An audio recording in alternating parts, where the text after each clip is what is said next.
Next question देखते हैं। यहाँ पे बेटा 4-5 क्वेश्चंस लिख रखे हैं। पहला क्वेश्चन हो गया ये आपका, फिर दूसरा क्वेश्चन, फिर ये आपका थर्ड क्वेश्चन, ये है आपका फोर्थ क्वेश्चन और ये है बेटा आपका फिफ्थ क्वेश्चन। पहला क्वेश्चन देखते हैं। फॉन्ट साइज टेंशन मत लेना, 2 बार क्वेश्चन रीड करूंगा, ठीक है। देखिए, a choke coil is connected across a 250 volt 50 hertz supply if the input INPUT input मैंने शॉर्ट में लिखा है, if the input current to be 10 ampere and power loss in choke be 1 kilowatt, what would be value of capacitor in microfarad which is connected in series with the coil such that power factor, सही है, PF का मतलब है power factor of entire circuit becomes unity। Repeat कर रहा हूं question.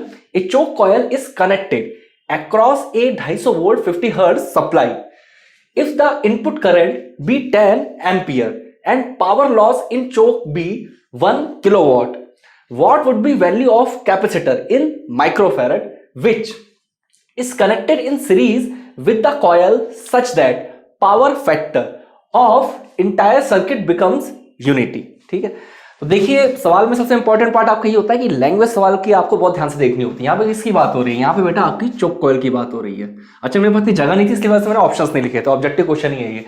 चोक coil की बात हो रही थी, कनेक्टेड अक्रॉस ए 250 वोल्ट है, ठीक है, 250 वोल्ट, फ्रीक्वेंसी क्या है 50 हर्ट्ज। ये कह रहे हैं कि अगर आपकी जो इनपुट करंट है, अगर इनपुट करंट की बात करी जाए, अगर इनपुट करंट भी 10 एम्पियर, अगर इनपुट करंट आपकी बेटा 10 एम्पियर है और पावर लॉस की अगर बात करी जाए, पावर लॉस इन चोक भी 1 किलोवाट, जो आपका पावर लॉस है वो आपका 1 किलोवाट है, सही है। तो what would be value of capacitor, आपको कैपेसिटर की वैल्यू निकालनी है, ठीक है। कैपेसिटर की वैल्यू क्या होगी? Which is connected in series, जो सीरीज में कनेक्ट हो with the coil such that power factor, power factor के बारे में क्या कह रहे हैं कि पावर फैक्टर बेटा आपका यूनिटी बन जाए, पावर फैक्टर आपका यूनिटी बन जाए। तो देखिए यहाँ पे सप्लाई वोल्टेज की बात करूं VS, तो VS आपको क्या दे रखा है 250 वोल्ट,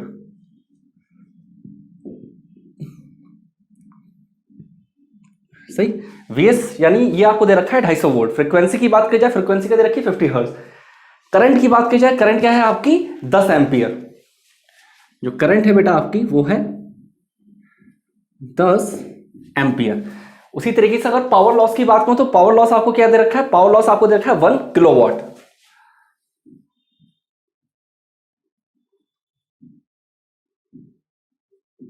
P बोल लीजिए 1 किलोवाट। पावर लॉस आपको 1 किलोवाट दे रखा है। अब यहां से आप बेटा इंपेडेंस ऑफ कॉइल आसानी से निकाल सकते हो, Z बराबर, सही है। तो देखिए इंपेडेंस ऑफ द कॉइल क्या होगा? इंपेडेंस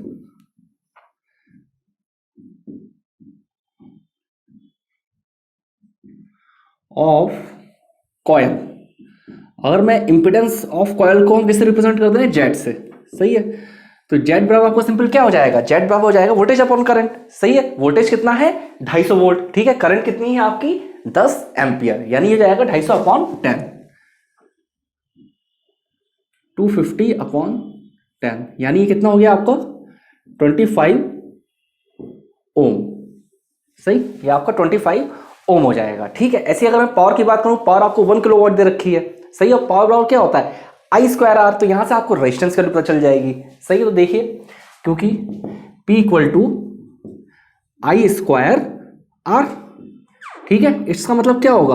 अगर मैं करंट की बात करूंगा, अगर बेटा करंट की बात करी जाएगी तो करंट तो मुझे पता ही है, करंट मेरी कितनी है 10 एम्पियर, यानी 10 का स्क्वायर। P की बात करूं तो 1 किलोवाट, 1 किलोवाट का मतलब क्या हो जाएगा? 1 किलोवाट का मतलब हो जाएगा 1000 वाट, 1000 इंटू R, 1000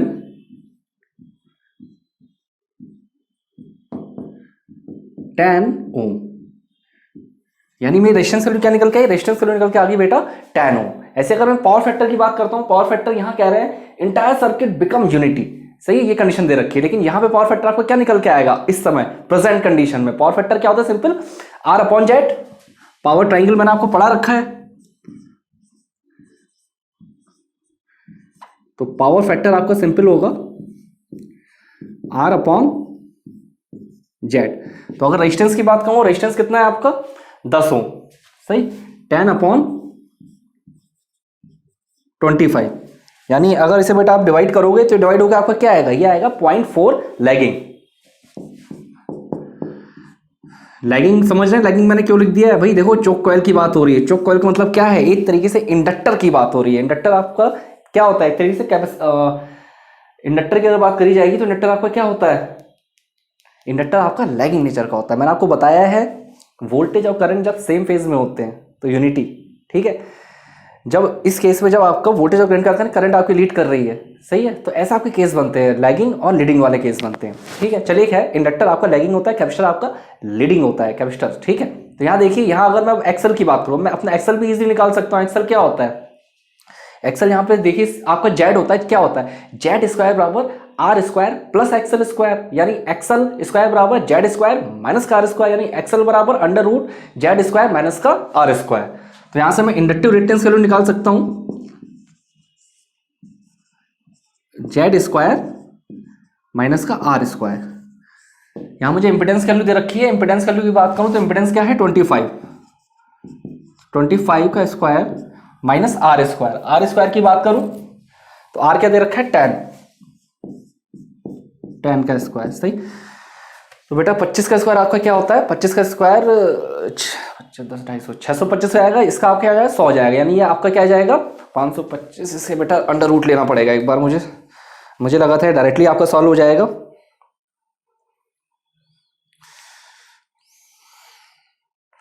बस 1 सेकंड करना है इसे solve. 10 square 25 minus 10 0 under root equal to 22.91 ohm. ये आपका बेटा सॉल्व क्या आएगा 22.91 ओम, ठीक है। ये आपका 22.91 ओम बेटा आपका सॉल्व क्या आएगा, ठीक है। अब पावर फैक्टर में कहानी क्या दे रखी है, यहां कह रहे हैं बेटा कि power factor of entire circuit becomes unity, मतलब कैपेसिटर लगा रहे हैं सीरीज में, किसके, चोक कॉइल के, ठीक है, कि जिससे पावर फैक्टर आपका यूनिटी बन जाए, सही। तो पावर फैक्टर यूनिटी है, मैंने बोला था भाई, मैंने बताया 3 केस है, लैगिंग है, सही है, करंट लैग कर रही है, लीडिंग है, करंट आपकी लीड कर रही है, इसे मैंने केस बताया था वोल्टेज, अगर आप रेफरेंस मान लो वोल्टेज रेस्पेक्ट में। तो जब करंट और वोल्टेज आपके बेटा जब सेम फेज में होते हैं तो उसका मतलब क्या होता है, रेजिस्टिव, सही। तो पावर फैक्टर बिकम्स यूनिटी जब ये आपका सर्किट प्योरली रेजिस्टिव बनेगा। तो पावर फैक्टर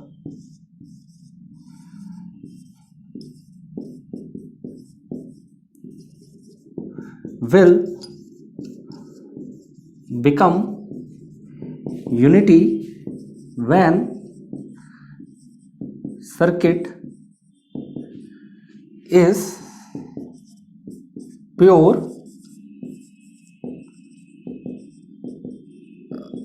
रेजिस्टिव, सही है। अब सर्किट आपका प्योर रेजिस्टिव कब बनेगा, जब आपका इंडक्टिव रिएक्टेंस कैपेसिटिव रिएक्टेंस के बराबर हो जाएगा, यानी एक्सएल इक्वल टू एक्सी हो जाएगा, सही। एक्सएल इक्वल टू एक्सी हो जाएगा, और एक्सएल की वैल्यू क्या थी 22.91। अब बेटा आपको एक और बात पता है, आपको क्या बात पता है, आपको अपना एक्सी का फॉर्मूला पता है। एक्सी क्या होता है 1/2πfc, सही है, 1/2πfc। तो एक्सी की जगह आप क्या रख सकते हो, एक्सी जगह रख सकते हो 1/2πfc। तो सिंपल 22.91। अब उठा के सारी वैल्यू रख दीजिए, देखिए क्या आएगा आपका, जो कैपेसिटर की वैल्यू आएगी वो आएगी 1/2 इंटू 3.14, फ्रिक्वेंसी आपकी 50 दे रखी है, इंटू 22.91। इसे सॉल्व करिए, देखिए सॉल्व होके क्या आता है ये आपका 1/2 इंटू 3.14 इंटू 50 इंटू 22.91। तो ये आपको माइक्रोफेरेड में फाइंड आउट करना है। तो ये आएगा आपका 138.92 माइक्रोफेरेड। मैं यहां लिख रहा हूं 138.92 माइक्रोफेरेड, ये आपका करेक्ट आंसर होगा, ठीक है। ये बार फिर से देख ली, देखो इस सवाल में इंपॉर्टेंट बात क्या है, ये बच्चे कई बार गलती करते हैं। गलती क्या करते हो आप लोग बेटा, देखो सवाल यहाँ ऑब्जेक्टिव क्वेश्चन था, मेरे पास जगह नहीं थी इसलिए मैंने यहाँ पे ऑप्शंस नहीं लिखे हैं। यहाँ सिंपल क्या था कि माइक्रोफेरेड में पूछ रखा है बेटा, स्पेसिफाइड है, सही है। कई बार बच्चे फेरेड में कैलकुलेट कर देते हैं, क्योंकि ये सॉल्व करके आपका फेरेड में ही आता, सही। आपको माइक्रोफेरेड में कन्वर्ट करना पड़ेगा, तब आपका कन्वर्ट होकर आएगा। ठीक है, तो देखिए सिंपल सवाल है आपका, वोल्टेज दे रखा था, करंट दे रखी थी, फ्रीक्वेंसी दे रखा था। ठीक है, सिंपल आपने क्या करा, पहले स्टेप में इंपेडेंस ऑफ द कॉइल निकाल लिया। सही, इंपेडेंस ऑफ कॉइल निकालने में सिंपल आपको रिलेशन पता होता है, जो पावर डिसिपेशन का नॉर्मल फॉर्मूला होता है, P बराबर आई स्क्वायर आर। आई की वैल्यू पता थी, करंट की 10 एम्पियर, पावर 1 किलोवाट दे रखी थी, सिंपल आपने उसका रेजिस्टेंस निकाल लिया। रेजिस्टेंस निकाल लिया, पावर ट्राइंगल में आपको पढ़ा चुका हूँ, पावर ट्राइंगल से आपने क्या निकाल लिया, पावर ट्राइंगल से आपने अपना पावर फैक्टर निकाल लिया, तो भाई 0.4 आ गया। और इंडक्टर चोक कॉइल की बात हो रही है, ऑब्वियसली बात है लैगिंग होगा। सवाल में क्या कह रहे हैं कि भाई एक कैपेसिटर लगाना है जिससे यूनिटी पावर फैक्टर हो जाए सर्किट का, यानी 0.4 से 1 हो जाए। ठीक है, ये बोल रहे हैं। अब यूनिटी का मतलब क्या होता है, यूनिटी का मतलब होता है सर्किट प्योरली रेजिस्टिव हो गया, मींस वोल्टेज और करंट आपकी सेम फेज में है, यानी ये आपका माना वोल्टेज है तो करंट भी आपकी सेम फेज में है, ये माना वोल्टेज है और ये करंट है तो ये लैगिंग है, ये वोल्टेज है और ये करंट है तो ये लीडिंग है। सही है, तो ये रजिस्टर के केस में होगा, ये चीज कैपेसिटर के, सॉरी ये केस इंडक्टर के केस में होगा लैगिंग, और ये आपका कैपेसिटर केस में होगा लीडिंग। तो यूनिटी बनाना था, तो यूनिटी बनाने के लिए सिंपल एक्सएल बराबर एक्स होना चाहिए, यानी जितनी इंडक्टिव रिएक्टिव पावर मान लेते हैं एब्जॉर्ब हो रही है, उतनी इंडक्टिव रिएक्टिव पावर जनरेट होनी चाहिए। सही है, तो इंडक्टिव रिएक्टिव नहीं, सॉरी इंडक्टिव रिएक्टिव पावर जितनी मान लेते हैं एब्जॉर्ब हो रही है, उतनी कैपेसिटिव रिएक्टिव पावर जनरेट होनी चाहिए, यानी inductive reactive power equal to capacitive reactive power होना चाहिए। ठीक है, तो ये सवाल आपका बढ़िया सवाल था। ठीक, देखो कुछ सवालों में पूरी दुनियादारी करता हूँ, पूरी थ्योरी लिखता हूँ, और कुछ सवालों में मैं डायरेक्ट सॉल्व करता चला जाता हूँ। सही, क्योंकि ये भी नहीं चाहता कि सारे सवाल ऐसे ही कर लिए जाएं सिंपल तरीके से। एक आध लेक्चर में 2 सवाल में रखने की कोशिश ऐसी होती है जिसमें मैं आपको पूरा ढंग से लिख के चीज़ें बताऊं कि कन्वेंशन वाले एग्जाम में भी कैसे लिखा जाता है। लेकिन खैर वो मैंने आपको एक सवाल करा दिया, काफ़ी बड़ा सवाल था वो, इतनी उम्मीद मुझे भी नहीं थी, लेकिन खैर कोई बात नहीं। चलिए नेक्स्ट क्वेश्चन देख लेते हैं। नेक्स्ट क्वेश्चन क्या है आपका, the operation of megger is based on which of following. A है डायनामोमीटर, बी है मूविंग कॉइल मीटर। इसमें आपके और भी ऑप्शन थे जो मैंने लिखे नहीं है, ठीक है, जो जगह नहीं इतनी, फिर से रिपीट कर रहा हूं। The operation of megger is based on which of following. A है डायनामोमीटर, बी है मूविंग कॉइल मीटर। ठीक है, तो अगर मैं मैगर के ऑपरेशन की बात करता हूं तो मैगर आपका बेसिकली मूविंग कॉइल मीटर पे काम करता है। ठीक है, लेकिन सिर्फ टिक मार्क के क्वेश्चन पे आगे नहीं बढ़ना है, तो मैं थोड़ा सा आपको मैगर के बारे में कुछ बातें बताता हूं जो आपके लिए बहुत इंपॉर्टेंट है। देखिए मैगर जो होता है वो आपके पोर्टेबल इंस्ट्रूमेंट होता है, सही है, और वो हाई इंसुलेशन रेजिस्टेंस को मेजर करने में यूज होता है। ये सब चीजें ऑब्जेक्टिव में पूछी जाती है, इसलिए मैं आपको बता रहा हूं। मैगर इज ए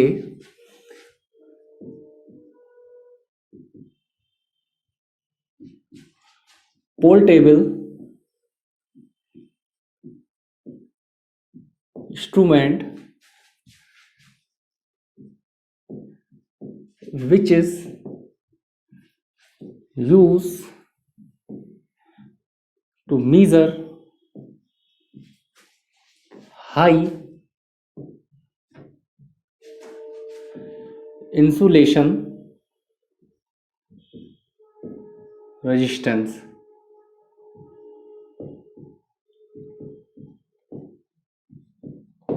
सही, megger is a portable instrument which is use to measure high insulation resistance. सही, तो ये बहुत इंपॉर्टेंट पॉइंट है जो आपको पढ़ना चाहिए। और ये आपका किस पे भी वर्क करता है, it works on the principle of electromagnetic induction. ये सारे पॉइंट्स आपके ऑब्जेक्टिव पूछे जाते हैं। It's works on the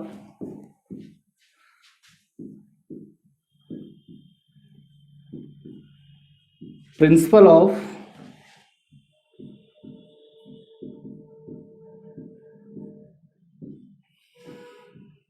electromagnetic induction. ये आपका इलेक्ट्रोमैग्नेटिक इंडक्शन के प्रिंसिपल पे काम करता है। ठीक है, तो ये आपका बेसिक मैगर हो गया। उसके अलावा क्या होता है कि इसमें जो बेटा इलेक्ट्रिकल पावर आपको मैगर को चाहिए होती है, सही है, वो कैसे मिलती है, वो परमानेंट मैग्नेट डीसी जनरेटर से मिलती है। सही है, परमानेंट मैग्नेट डीसी जनरेटर से। The electrical power to megger is provided, the electrical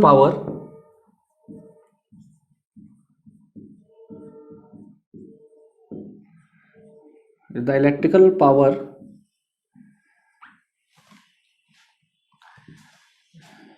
is provided to measure by permanent magnet DC generator. Permanent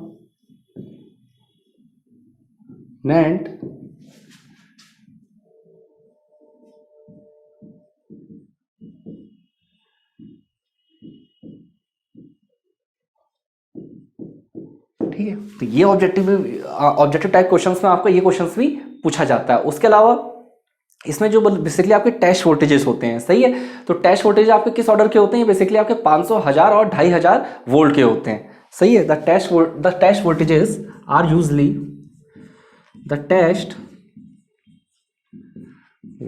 voltages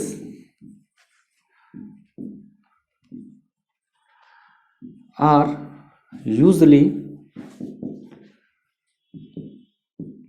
500 volt, 1000 volt, 2500 volt. ये आपके test voltage, ये भी क्वेश्चन आपको ऑब्जेक्टिव पूछा जाता है, 2500 volt, सही। और ये आपके कैसे जनरेट होते हैं? Are generated by hand driving generator, सही है, hand driving generator are generated bye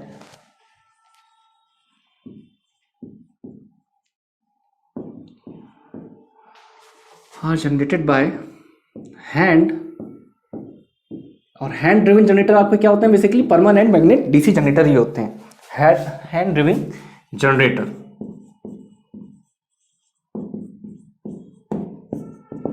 ठीक है, उसके अलावा आपके मैगर के और क्या इंपॉर्टेंट पॉइंट होते हैं? आपका बेसिकली ऑपरेशन की अगर बात करूं तो इसका ऑपरेशन मैगर का किस पे बेस होता है? इसका होता है base moving coil meter. The operation of megger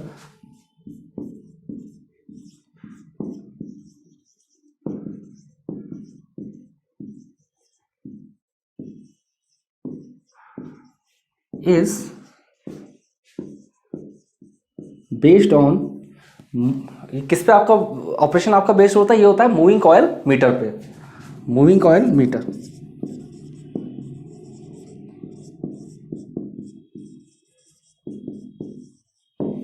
ठीक है, तो ये पूरी कहानी बेटा किसकी थी? ये आपकी मैगर की कहानी थी, ठीक है। और जितने पॉइंट्स लिखे हैं, हर एक पॉइंट से आपका ऑब्जेक्टिव क्वेश्चन जनरेट होते हैं। जितना डिटेल में सॉल्यूशन मैं आपको प्रोवाइड कर रहा हूँ, इतना डिटेल में सॉल्यूशन बेटा आपको कहीं नहीं मिलने वाला है। आप कोई भी किताब उठा के देख लो, इतना डिटेल में सॉल्यूशन नहीं मिलेगा, सही। सीधे टिक मार के वहां जनरली आगे बढ़ जाते हैं बुक में, ठीक है। चलिए नेक्स्ट क्वेश्चन देखते हैं। नेक्स्ट क्वेश्चन है बेटा, how much is the base to emitter voltage of transistor in the on?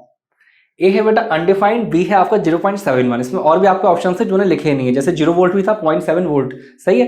तो फिर से रिपीट कर रहा हूं, how much is the base to emitter voltage of transistor in the on, सही है। तो ये आपका क्या होता है? 0.7 वोल्ट। तो देखो ये क्वेश्चन टिक मारने वाले आते हैं, सही। तो सिंपल आपने टिक लगाया और आगे बढ़े, 0.7 वोल्ट। और उसमें बेसिक बातें भी आपकी क्या होती हैं कि आपका ये ट्रांजिस्टर डिपेंड करता है किसका बना हुआ है। अगर if the transistor is made of silicon material, सही है, सिलिकॉन का बना होगा या फिर जर्मेनियम का बना होगा, तो 2 पॉइंट लिख लीजिए। If the transistor is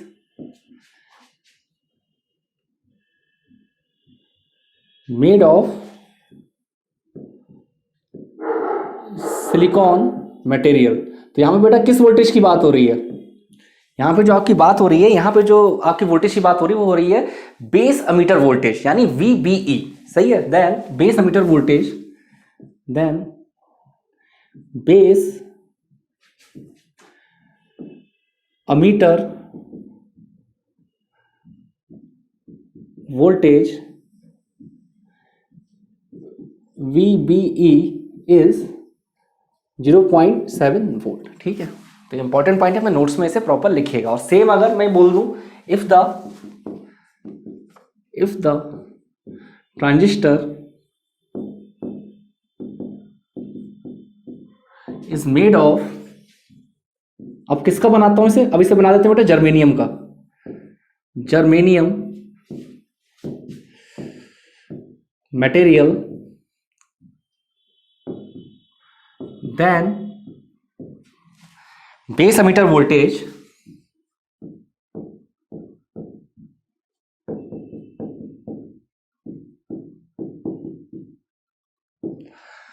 VBE germanium के केस में कितना होता है बताइए। जर्मेनियम के केस में आपका बेस एमिटर वोल्टेज कितना होता है? जर्मेनियम के केस में आपका बेटा ये लगभग 0.3 वोल्ट होता है, 0.3 वोल्ट। ठीक है, तो ये वैल्यू 0.3 वोल्ट और ये वैल्यू 0.7 वोल्ट, ये दोनों बेटा आपके लिए बहुत ज्यादा इंपॉर्टेंट है। ठीक है, चलिए ये क्वेश्चन भी हो गया। नेक्स्ट क्वेश्चन देखते हैं हम इसके बाद।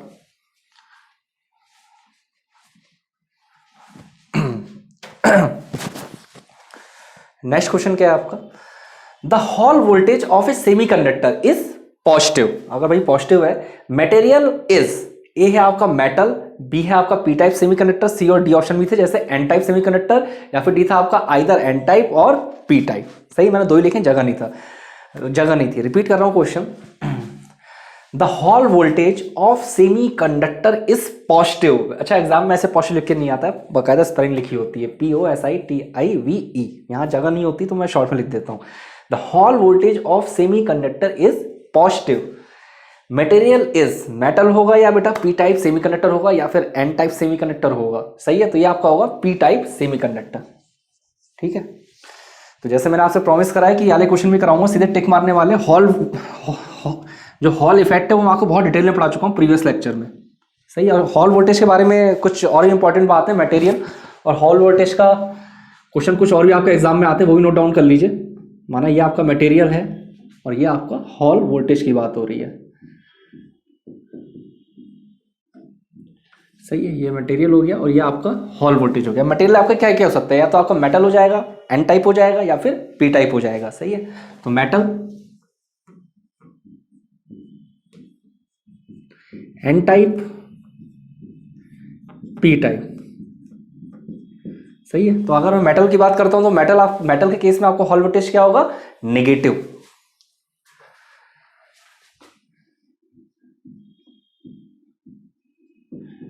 ठीक है, सेम अगर एन टाइप में बात करूंगा तो हॉल वोल्टेज क्या होगा? आप सॉरी, इसमें भी आपका नेगेटिव होता है। और पी टाइप की बात करता हूं तो इसमें आपका बेटा पॉजिटिव होता है। सही है, तो ये इसमें से कोई भी आपके एग्जाम में क्वेश्चन पूछा जा सकता है। लेकिन एक पॉइंट और याद रखिएगा, जो हॉल वोल्टेज है आपका वो चाहे मेटल हो या फिर आपका एन टाइप हो, दोनों में आपका क्या होता है? नेगेटिव होता है। लेकिन हॉल वोल्टेज की जो वैल्यू होती है, सही है, वो बहुत ही ज्यादा कम होती है इन कंपैरिजन टू सेमीकंडक्टर। सही, हॉल वोल्टेज, ये पॉइंट लिख लीजिए, Hall voltage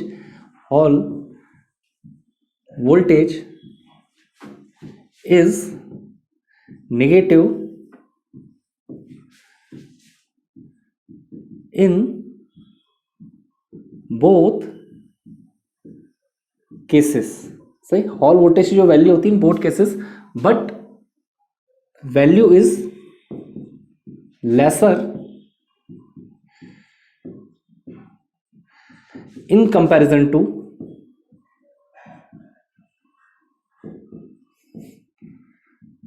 semiconductor.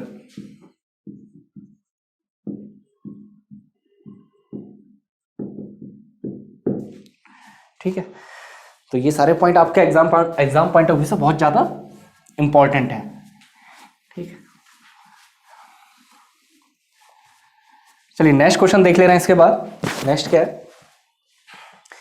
Stationery close Lissajous pattern on an oscilloscope has 3 horizontal tangents and 2 vertical tangencies for horizontal input with frequencies 3 kilohertz.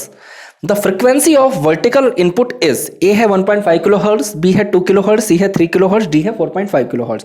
Repeat कर रहा हूं, stationary closed Lissajous pattern on an oscilloscope has 3 horizontal tangents and 2 vertical tangencies for horizontal input with frequencies 3 kilohertz. The frequency of vertical input is A है 1.5 kilohertz, B है 2 kilohertz, C है 3 kilohertz, D है आपका 4.5 kilohertz. Repeat कर रहा हूँ question, वैसे 2 बार तो शायद पढ़ दिया मैंने, मैं ही भूल जाता हूँ कितनी बार पढ़ा है। देखिए यहाँ पे लिसाजियस पैटर्न की बात हो रही है, फिर से आप बेटा मेजरमेंट में पहुंच गए। सही, लिसाजियस पैटर्न में क्या है? ऑक्सिलोस्कोप है। ठीक है, अच्छी बात। 3 तो बेटा आपकी हॉरिजॉन्टल टेंजेंट्स हैं और 2 बेटा आपकी वर्टिकल टेंजेंट्स हैं, 3 आपकी हॉरिजॉन्टल टेंजेंट्स हैं, 2 वर्टिकल टेंजेंट्स हैं। फ्रीक्वेंसी क्या है 3 किलोहर्ट्ज, ऑप्शन दे रखे हैं। फ्रीक्वेंसी ऑफ वर्टिकल इनपुट पूछ रहा है आपका, तो देखिए हॉरिजॉन्टल टेंजेंसीज की बात करूं कितना दे रखे हैं यहाँ पे 3। हॉरिजॉन्टल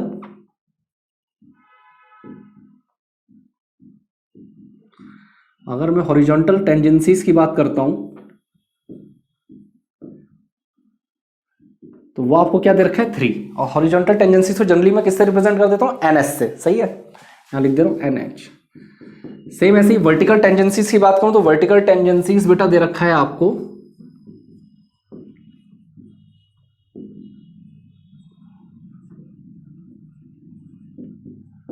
2। तो वर्टिकल को NV से रिप्रेजेंट कर देते हैं, ठीक है, ये डेटा आपको गिवन है। उसके अलावा हॉरिजॉन्टल फ्रीक्वेंसी क्या दे रखी है, हॉरिजॉन्टल फ्रीक्वेंसी दे रखी है 3 किलोहर्ट्ज। हॉरिजॉन्टल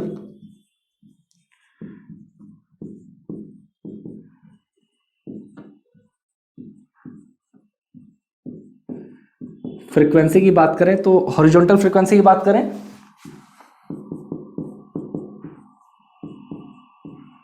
तो वो गिवन है बेटा आपको 3 किलोहर्ट्ज। तो सिंपल आपका रिलेशन क्या होता है NH इंटू FH बराबर NV FE, और वर्टिकल फ्रीक्वेंसी आपसे पूछ रहा है, ठीक है, तो यानी FE आपका क्या होगा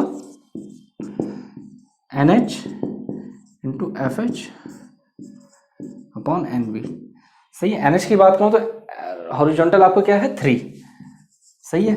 FH की बात करो तो ये भी बेटा आपके क्या है 3, NV की बात करो बेटा तो ये है आपका 2, तो 3 3 9, यानी आपको सॉल्व होकर क्या आएगा 4.5 किलोहर्ट्ज। 4.5 किलोहर्ट्ज आपका आंसर आएगा, यानी कौन सा ऑप्शन करेक्ट होगा, डी वाला ऑप्शन करेक्ट होगा। तो देखो ये सवाल भी 10 सेकंड वाला है। आपको ये जो फॉर्मूला मैंने लिखा है, सही है, ये फॉर्मूला बेटा आपको बहुत ढंग से आना चाहिए। अगर ये फॉर्मूला आपको ढंग से आता है तो कोई दिक्कत वाली बात नहीं, ये फॉर्मूला ढंग से नहीं आता है तो बेटा दिक्कत ही दिक्कत है। ठीक है, आज का लेक्चर ही मेरे ख्याल से अच्छा खासा लंबा लेक्चर है ये। अभी चलिए 2 क्वेश्चन और देख लेते हैं, फिर इस लेक्चर को वाइंड अप करते हैं। आज आपका सब्जेक्टिव वाले क्वेश्चन के चक्कर में ऑब्जेक्टिव थोड़े से कम हुए, लेकिन चलिए कोई बात नहीं, उस सब्जेक्टिव क्वेश्चन से भी आपको बहुत कुछ सीखने को मिला होगा। चलिए नेक्स्ट क्वेश्चन देखते हैं। Genic Prime is the new features by Genic Education where you will get 450 plus video series questions explanation, Prime Facebook group for doubt solving, assignments, live sessions and many more. If you are interested then visit website and join quickly. For any query call on 9837933283. Next question है बेटा आपका, देखिए 4 questions लिख रखे हैं, ये आज के लेक्चर के आखिरी क्वेश्चंस हैं, ठीक है। दूसरा क्वेश्चन और थर्ड क्वेश्चन, फोर्थ क्वेश्चन देखते हैं। देखिए पहला क्वेश्चन है आपका, ए 2 element series circuit is connected and AC source equal to 200 under root 2 sin omega t plus 20 degree volt. The current in circuit then is found to be I equal to 10 under root 2 cos 314 t minus 25 degree ampere. Determine power factor, ये आपका बेटा power factor है, सही है, power factor of circuit. A है आपका 1.414, B है 0.939, C है 0.707। रिपीट कर रहा हूं मैं question, A 2 element series circuit is connected and AC source E equal to 200 under root 2 sin omega t plus 20 degree volt. The current in circuit then is found to be I equal to 10 under root 2 cos 314 t minus 25 degree ampere. Determine power factor of the circuit. A है बेटा 1.414, B है 0.939 और C है 0.707। तो देखिए यहाँ पे आपको E क्या दे रखा है, वोल्टेज दे रखा है बेटा, करंट दे रखा है यहाँ पे, ठीक है। तो पहले वोल्टेज की बात करते हैं, तो ई आपको दे रखा है 200 under root 2 sine omega T plus 20 degree volt, ठीक है। ये आपको क्या दे रखा है, ये आपको दे रखा है बेटा वोल्टेज, सही। करंट आपको क्या दे रखा है, करंट देख लेते हैं। करंट दे रखा है बेटा 10 under root 2 cos 314 t minus का 25 डिग्री एम्पियर, ये आपको वोल्टेज दे रखा है। दूसरा आपको क्या दे रखा है, करंट दे रखा है। तो इस कॉस को बेटा क्या करें, इस कॉस को साइन में कन्वर्ट करते हैं तो कैसे कन्वर्ट करोगे बेटा, देखो tan√2 तो रहेगा ही, अब कॉस है आपका, तो यहाँ पे हम क्या कर सकते हैं 90 ऐड कर देते हैं, ठीक है। तो जब 90 ऐड करेंगे देखते हैं क्या आएगा, तो 90 ऐड करने के लिए क्या होगा, ये आपका tan√2 कॉस की जगह क्या हो जाएगा साइन, सही 90 प्लस 314t माइनस का 25 डिग्री, एम्पियर तो रहेगा ही खैर आपका ये, माइनस का 25 डिग्री, ठीक है। और यहाँ पे अगर मैं बात करता हूँ 90 माइनस का 25, यानी ये आपका क्या आएगा, ये आपका आ जाएगा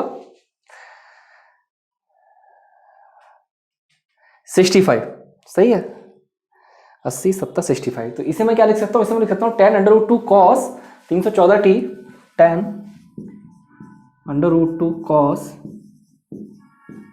314t प्लस का 65 डिग्री एम्पियर, ठीक है। तो ये वैल्यू आपकी यहाँ पे ये आ जाएगी, ठीक है। अब यहाँ पे एक चीज़ ऑब्जर्व करिए, यहाँ पे क्या ऑब्जर्व करने वाली बात है कि जो आपका अप्लाइड वोल्टेज है, सही, applied voltage leads by 20 degree, applied voltage 20 degree आपका लीड कर रहा है। और करंट की बात करें तो करंट आपका लैग कर रहा है, सही है 25 डिग्री, करंट आपका 25 डिग्री लैग कर रहा है, ठीक है। वोल्टेज है आपका 20 डिग्री लीड कर रहा है, करंट आपका लैग कर रहा है, सही है, किससे, विद रिगार्ड टू बैलेंस, वो sorry with regard to reference quantity, सही है। तो म्यूचुअल फेज डिफरेंस क्या होगा 65 माइनस 20, म्यूचुअल फेज डिफरेंस की अगर बेटा बात करी जाए तो म्यूचुअल फेज डिफरेंस होगा बेटा आपका 65 माइनस का 20, यानी 45 डिग्री, सही है, आपका 45 डिग्री होगा, सही। और पावर फैक्टर पूछे तो cos 45 निकाल लीजिए, पावर फैक्टर आपका क्या होगा, पावर फैक्टर होगा आपका cos 45 की वैल्यू सॉल्व होकर आती है 0.707, ये आपको रटी होनी चाहिए, सही है। तो सी वाला ऑप्शन आपका बेटा बिल्कुल करेक्ट ऑप्शन होगा, ठीक है। तो देखो बेटा ये फेज डिफरेंस वाले सवाल बहुत आते हैं, सिंपल आपको दो सिग्नल दे, यहाँ पे आपको क्या था, आपको वोल्टेज दे रखा था और करंट दे रखा था, ठीक है। कैलकुलेशन से एक बार आप भी देख लिया करिए, कभी कभी मिस्टेक होने के चांसेस रहते हैं, सही है। तो कैलकुलेशन आप भी एक बार देख लिया करिए। चलिए नेक्स्ट क्वेश्चन देखते हैं। नेक्स्ट क्वेश्चन क्या है आपका, ए गुड हीटिंग एलिमेंट, यहाँ पे ये है आपका, a good heating element should have, A है बेटा high resistivity and low melting point, B है बेटा low resistivity and high melting point, C है high resistivity and high melting point. Repeat कर रहे हैं question, a good heating element should have, A है high resistivity and low melting point, B है बेटा low resistivity and high melting point, C है बेटा high resistivity and high melting point, सही है। तो यहाँ पे किसकी बात हो रही है, हीटिंग एलिमेंट की बात हो रही है बेटा आपकी, सही है।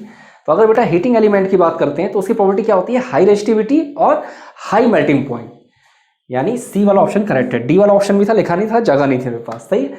तो हीटिंग एलिमेंट की बेटा प्रॉपर्टी क्या होती है, high resistivity and high melting point, ठीक है।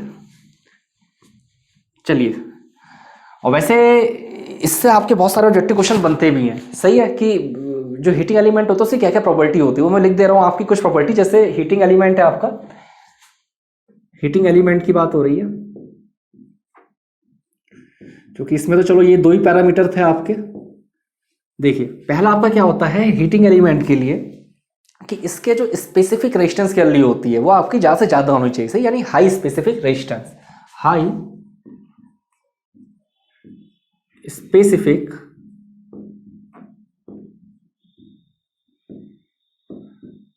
रेजिस्टेंस, यानी स्पेसिफिक रेजिस्टेंस आपका ज्यादा से ज्यादा होना चाहिए। और आपकी क्या प्रॉपर्टी हो सकती है, इसकी प्रॉपर्टी होती है high melting point, melting point भी बेटा आपका ज्यादा से ज्यादा होना चाहिए, high melting point,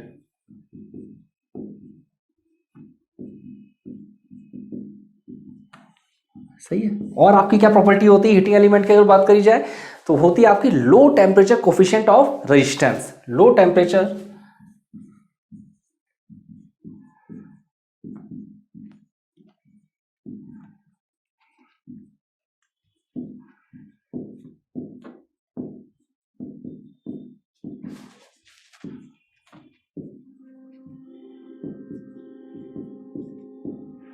low temperature coefficient of resistance, सही है। उसके अलावा क्या होता है प्रॉपर्टी हीटिंग एलिमेंट की, फ्री फ्रॉम ऑक्साइडेशन, ऑक्साइडेशन से फ्री होना चाहिए,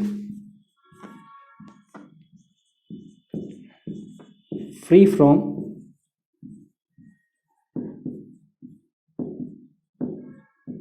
ऑक्साइडेशन, ठीक है। तो ऑक्साइडेशन से ये बेटा आपका फ्री होना चाहिए। उसके अलावा इसकी जो मैकेनिकल स्ट्रेंथ होती है वो क्या होनी चाहिए, हाई मैकेनिकल स्ट्रेंथ, ठीक है, हाई मैकेनिकल स्ट्रेंथ।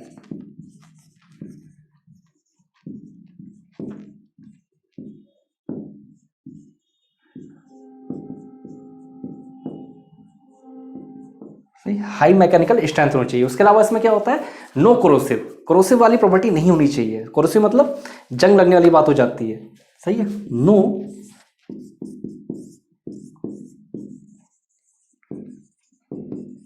कोरोसिव। उसके अलावा हीटिंग एलिमेंट की आपकी क्या प्रॉपर्टी होती है, आपकी प्रॉपर्टी होती है इकोनॉमिकल होना चाहिए। ऐसा नहीं कि बहुत ज़्यादा आपका बेटा कॉस्टली हो। ये सारे के सारे पॉइंट्स इसलिए लिखे हैं कि चूंकि बेटा ये भी आपके ऑब्जेक्टिव टाइप क्वेश्चंस में पूछे जाते हैं, ठीक है। देखिए क्या क्या प्रॉपर्टीज है, हाई स्पेसिफिक रेजिस्टेंस, दूसरा है आपका हाई मेल्टिंग पॉइंट, तीसरा है आपका low temperature coefficient of resistance, fourth है आपका फ्री फ्रॉम ऑक्साइडेशन, फिफ्थ है आपका हाई मैकेनिकल स्ट्रेंथ, छठा है आपका नो कोरिजन, सातवां है इकोनॉमिकल। ये आपका इकोनॉमिकल भी होना चाहिए, ठीक है। तो ये कुछ बेसिक प्रॉपर्टी थी आपकी हीटिंग एलिमेंट की, ये भी आपके ऑब्जेक्टिव टाइप क्वेश्चंस में पूछी जाती हैं। चलिए अभी 2 क्वेश्चंस और रह गए, तो नेक्स्ट क्वेश्चन देखते हैं। नेक्स्ट क्वेश्चन है आपका, the speed of motor exceeds the synchronous, मैंने शॉर्ट में लिखा है synchronous speed, this braking method is called. A है बेटा प्लग-इन टाइप ब्रेकिंग, बी है आपका रीजनरेटिव ब्रेकिंग, सी है आपका डायनेमिक ब्रेकिंग और डी है आपका नन ऑफ दीस। रिपीट कर रहा हूं, the speed of motor exceeds the synchronous speed, this braking method is called. A है आपका plug in type braking, B है आपका रीजनरेटिव ब्रेकिंग, सी है आपका डायनेमिक ब्रेकिंग और डी है बेटा आपका नन ऑफ डीज। इसका आंसर क्या होगा, रीजनरेटिव ब्रेकिंग, ठीक है। इसे आप मशीन का क्वेश्चन ही मान सकते हो, यूटिलाइजेशन ऑफ इलेक्ट्रिकल एनर्जी या फिर इलेक्ट्रिक ड्राइव करके आपका पार्ट लगता है, सही है, तो उसका मान सकते हैं। देखिए वैसे तो पूरी दुनियादारी थोड़ा शॉर्ट बता रहा हूं। जैसे अगर मैं रीजनरेटिव ब्रेकिंग की बात कर लेते हैं, चलिए अगर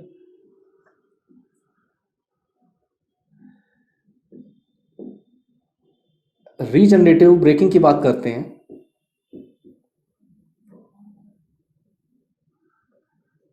सही है।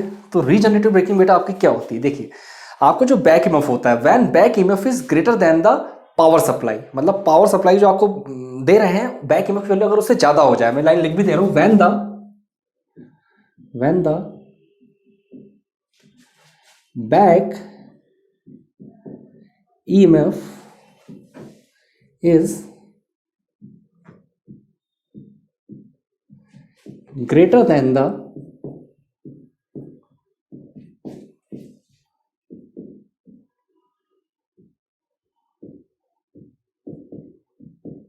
Power supply. तो इस कंडीशन में आपका क्या होता है, सही, जब बैक ईएमएफ आपका पावर सप्लाई से ज्यादा हो जाता है, तो इस कंडीशन में क्या होता है कि आपकी जो डीसी मोटर होती है वो आपकी किस तरीके से वर्क करने लग जाती है, डीसी जनरेटर की। Then DC motor starts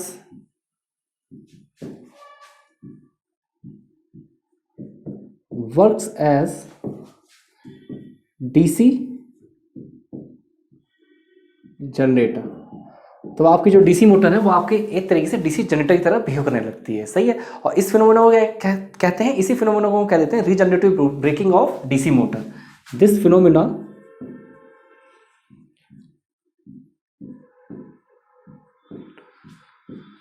is called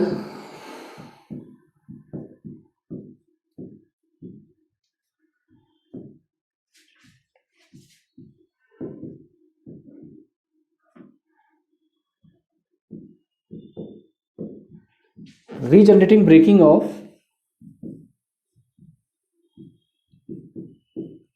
DC motor. ये आपकी क्या कहलाती है, regenerating braking of DC motor. Same इसी तरीके से डायनेमिक ब्रेकिंग भी आपको पता होनी चाहिए, ये भी इंपॉर्टेंट है, ये भी आपके एग्जाम में पूछी जाती है।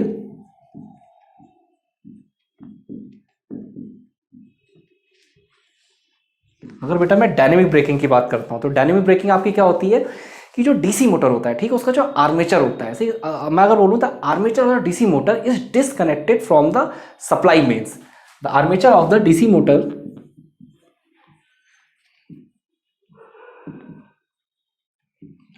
the armature of the DC motor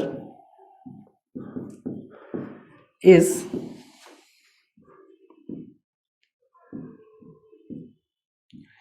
disconnected from the supply mains। सही है कि आपका जो डीसी मोटर का आर्मेचर है उसे अगर हम मेन सप्लाई से डिसकनेक्ट कर देते हैं, सही है, और एंड ब्रेकिंग रजिस्टर, आपका कोई ब्रेकिंग रजिस्टर आरबी उसमें कनेक्ट कर देते हैं, तो इसे हम क्या बोलते हैं, dynamic braking. And a braking register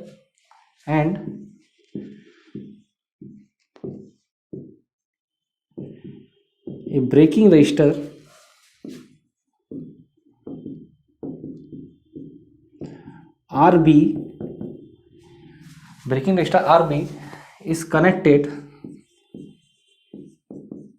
सही है, एक ब्रेकिंग रजिस्टर आपका आरबी होता है, उसे हम कनेक्ट कर देते हैं किसमें, across the armature, across the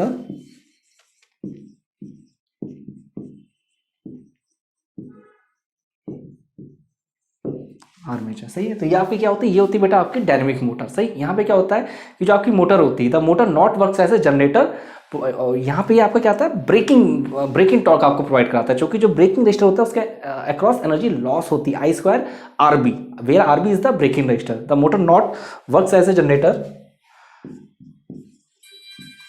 the motor, अगर मैं मोटर की बात करता हूं तो the motor not works as a generator producing braking torque, सही। चलिए लिख नहीं रहा हूं ये बात, ठीक है।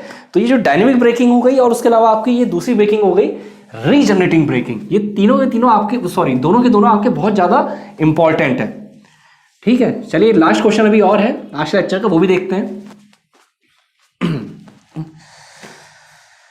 Iron losses in DC machines are independent of variation in, A है आपका स्पीड, बी है आपका लोड, सी है वोल्टेज, डी है स्पीड एंड वोल्टेज। रिपीट कर रहा हूं, iron losses in DC machine are independent of variations in, A है बेटा स्पीड, बी है लोड, सी है वोल्टेज, डी है आपका स्पीड एंड वोल्टेजेस। तो आयरन लॉसेस यहां पे कौन सा ऑप्शन सही होगा, लोड वाला ऑप्शन आपका बिल्कुल करेक्ट होगा। तो देखो इस टाइप के सिंपल टिक मारने वाले क्वेश्चन आपके एग्जाम में भी आते हैं, तो आप ऐसा मत सोचो कि सिर्फ लंबे और कठिन क्वेश्चन ही होते हैं। देखो आयरन लॉसेस की बात करी जा रही है, डीसी मशीन में बात हो रही थी, सही है।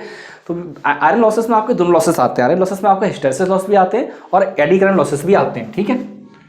बस थोड़ा सा शॉर्ट में बता रहा हूँ, आधा मिनट 1 मिनट में। अगर मैं आयरन लॉसेस की बात करूं तो इसमें बेटा आपके हिस्टेरेसिस लॉस भी आते हैं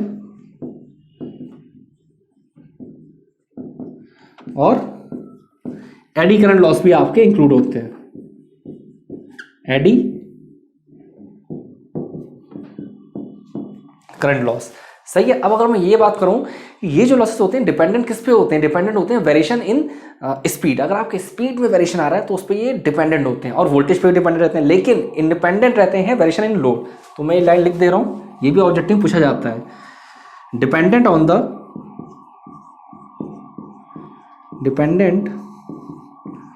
द वेरिएशन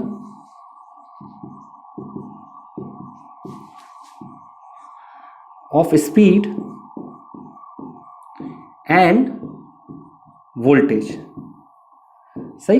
लेकिन एक पॉइंट तो ये याद रखिएगा, दूसरा पॉइंट ये याद रखिएगा, ये जनरली ऑब्जेक्टिव में पूछ लिया जाता है, independent on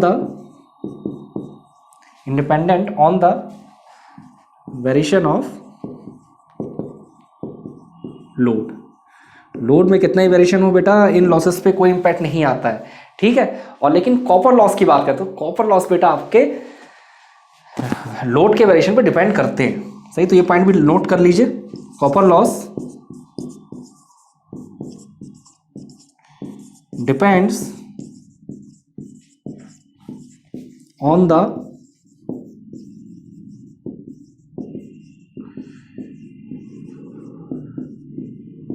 variation of load, ठीक है। चलिए आज के लेक्चर में इतने क्वेश्चंस काफ़ी हैं, आज एक बहुत बड़ा क्वेश्चन भी कराया है आपको। चलिए, कोई भी कहीं दिक्कत लगे आप मुझे यूट्यूब पे कमेंट करिए, 101% मेरा आपको बेटा रिप्लाई मिलेगा। भले ही वो तुरंत ना मिले, 2 दिन बाद, 4 दिन, 6 दिन बाद मिले, कोशिश होगी जल्दी मिले, लेकिन मिलेगा। ठीक है, चलिए, मेरे जो नए यूजर्स हैं, नए सब्सक्राइबर हैं, उनके लिए लेक्चर के आखिर में 2 बातें मुझे कहनी होती हैं। वो बातें क्या है कि देखिए, जैसे हम इस तरह यहाँ पे आपको पढ़ा रहे हैं यूट्यूब पे, उसी तरीके से हमारा एक पूरा फुल पेड कोर्स भी है। फुल पेड कोर्स इलेक्ट्रिकल का भी है हमारा, SSC JEE का, और सिविल का भी है, मैकेनिकल का रेडी हो रहा है। तो अगर इलेक्ट्रिकल की मैं बात करता हूँ, इलेक्ट्रिकल से हूँ मैं, तो देखिए वो लगभग 600 घंटे के अप्रॉक्स का है। अब 600 घंटे से हमारा मतलब क्या है, समझिए बात को। मशीन है, जैसे इलेक्ट्रिकल मशीन मैंने ही पढ़ाया है, 100 घंटे से ज़्यादा पढ़ा रखा है। ऐसी पावर सिस्टम, वो भी 100 घंटे ज़्यादा पढ़ा रखा है। जैसे इलेक्ट्रिकल मशीन की बात कर लेते हैं, तो इलेक्ट्रिकल मशीन में कहानी क्या है। इलेक्ट्रिकल मशीन में ये है कि 5 पार्ट हैं लगभग, सही बेसिक तो है ही आपको। उसके बाद पहला ट्रांसफार्मर हो गया, तो पूरा ट्रांसफार्मर डिटेल में पढ़ाया है। फिर DC पढ़ा दिया, पूरा DC मशीन, सही। उसके बाद इंडक्शन मशीन पूरा पढ़ाया है। फिर सिंक्रोनस पूरा पढ़ाया है। उसके बाद स्पेशल मशीन्स, ठीक है। और जैसे ट्रांसफार्मर की बात कर लेते हैं, तो ट्रांसफार्मर पहले पूरी थ्योरी सही से पढ़ा रखी है डिटेल में। उसके साथ में कन्वेंशन वाले क्वेश्चन कराएं, मेरे ख्याल से 20-22 होंगे अप्रॉक्सीमेटली बोल रहा हूँ, सही है। फिर 250 से 300 क्वेश्चन जितने पॉसिबल आपका ऑब्जेक्टिव क्वेश्चन बन सकते हैं, डिटेल सॉल्यूशन के साथ कराएं। तो ये ट्रांसफार्मर, ऐसे सारा पॉइंट है। ऐसे पावर सिस्टम की बात करें, तो बेटा पावर सिस्टम भी हमने आपको मेरे ख्याल से 100 घंटे से ज़्यादा पढ़ा रखा होगा। तो अगर मैं पावर सिस्टम की बात करता हूँ, पावर सिस्टम में आपको सब कुछ इंक्लूड कर रखा है। जैसे आपका एलिमेंट ऑफ पावर सिस्टम हो गया। अब अगर बेटा एलिमेंट्स ऑफ पावर सिस्टम की बात करते हैं, तो एलिमेंट्स ऑफ पावर सिस्टम में आपको जैसे सिंगल लाइन डायग्राम हो गया, कोरोना हो गया, अंडरग्राउंड केबल हो गया, सैग एंड टेंशन हो गया, इंसुलेटर्स हो गया, ये सब कुछ इंक्लूड है, सही है। उसके बाद आपका switch gear protection, it is one of the most important for the junior engineer examination. Switch gear protection पूरा रिले हो गया, जितना भी है आपका प्रोटेक्शन सारा पढ़ा रखा है। उसके अलावा आपका पावर प्लांट आता है। पावर प्लांट में जितने भी जैसे variable loads on power station, जैसे टेरिफ हो गया, या फिर न्यूक्लियर पावर प्लांट हो गया, हाइड्रो पावर प्लांट हो गया, थर्मल पावर प्लांट हो गया, विंड पावर प्लांट हो गया, सोलर एनर्जी हो गई, सब डिटेल में पढ़ा रखा है, सही है। उसके अलावा पावर सिस्टम एनालिसिस हो गया, जैसे परिमेय सिस्टम हो गया आपका, और उसके अलावा आपका फॉल्ट एनालिसिस हो गया, सही। वो सारी चीज़ें पढ़ा रखी हैं, तो वो भी आपको 100 घंटे ज़्यादा होगा, सही। ऐसे ही उसके अलावा आपका 2 बहुत इंपॉर्टेंट सब्जेक्ट कहीं मिलते नहीं है, एस्टिमेशन कॉस्टिंग, और दूसरा बेटा यूटिलाइजेशन ऑफ इलेक्ट्रिकल एनर्जी। ये मैंने ही पढ़ाया है। इन दोनों को मिला के लगभग हमने 50 घंटे से ज़्यादा पढ़ाया होगा, इन दोनों साइड को मिला के बोल रहा हूँ। ऐसे एक और सारे उन्होंने बेसिक इलेक्ट्रिकल पढ़ाया है। बेसिक इलेक्ट्रिकल लगभग 60 घंटे से ज़्यादा पढ़ा रखा है। बेसिक इलेक्ट्रॉनिक्स की बात करूँ, वो भी मेरे ख्याल से घंटे ध्यान नहीं है, 40-50 घंटे होगा, ठीक है। मेजरमेंट 30 से 40 घंटे। तो जितना भी पूरा टेक्निकल है आपका मेरे ख्याल से अप्रॉक्सीमेटली 600 घंटे का होगा, ठीक है। ओवरऑल अगर बात करूँ तो मेरे ख्याल से 500 के अराउंड हमने कन्वेंशनल क्वेश्चन कराए होंगे, या फिर मतलब सब्जेक्टिव क्वेश्चन, 3 से 4 हज़ार ऑब्जेक्टिव क्वेश्चन, प्लस उसमें हमारी क्वेश्चन सीरीज भी है, sorry practice sets of question भी है। और हम SSC JEE की उसमें जो एग्जाम सीरीज है उसे भी इंक्लूड कर रहे हैं। तो आप वो पेड कोर्स लेना चाहें तो वो भी ले सकते हैं।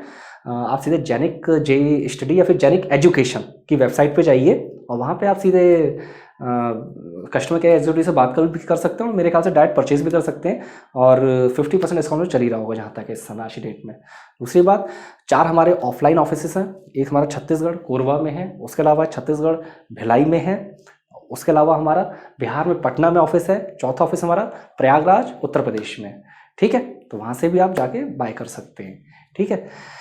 दूसरा, पेड कोर्स से बहुत सारे एडवांटेज होते हैं, बस एक एडवांटेज बता रहा हूँ। देखो बेटा, आप किसी कोचिंग में पढ़ने जाते हो, अच्छी बात है, जाना चाहिए, लेकिन आपका आने का टाइम लगता है, आपका जाने टाइम लगता है। माना आपको रात के 10 बजे पढ़ने मन कर रहा है, तो 10 बजे तो कोचिंग में नहीं पढ़ सकते हो ना, है ना। हमारे पेड कोर्स के साथ क्या है, मोबाइल पे पढ़ सकते हो, लैपटॉप पे भी पढ़ सकते हो। रात के 10 बजे पढ़ने मन कर रहा है, 10 बजे पढ़ो। एक बार चीज़ समझ में नहीं आ रही तो रिवाइंड करके 4 बार देखो, ठीक है। माना बस में ट्रैवल कर रहे हो, ट्रेन में ट्रैवल कर रहे हो, तो टाइम बर्बाद करने कोई मतलब नहीं कि बैठ के गाने सुन रहे हैं, ठीक है। ये सब बेकार की बातें, या फिर पिक्चर देख रहे हैं। अभी आपका पढ़ने टाइम है, एक बार पढ़ाई कर लो, एग्जाम निकाल लो, फिर जिंदगी भर सब काम करते रहना। हमारा कोर्स है, मोबाइल में आराम से आप चाहे बस में ट्रैवल कर रहे हो, कहीं भी कान में ईयरफोन लगाइए, अपना पढ़ाई स्टार्ट करिए, पढ़ना बहुत जरूरी है, ठीक। चलिए, अदरवाइज यूट्यूब पे तो हमसे कनेक्ट रहिए। यूट्यूब पर हम जितना आपको प्रोवाइड कर सकते हैं तो पूरी कोशिश कर ही रहे हैं, ठीक है। चलिए, thank you, best of luck.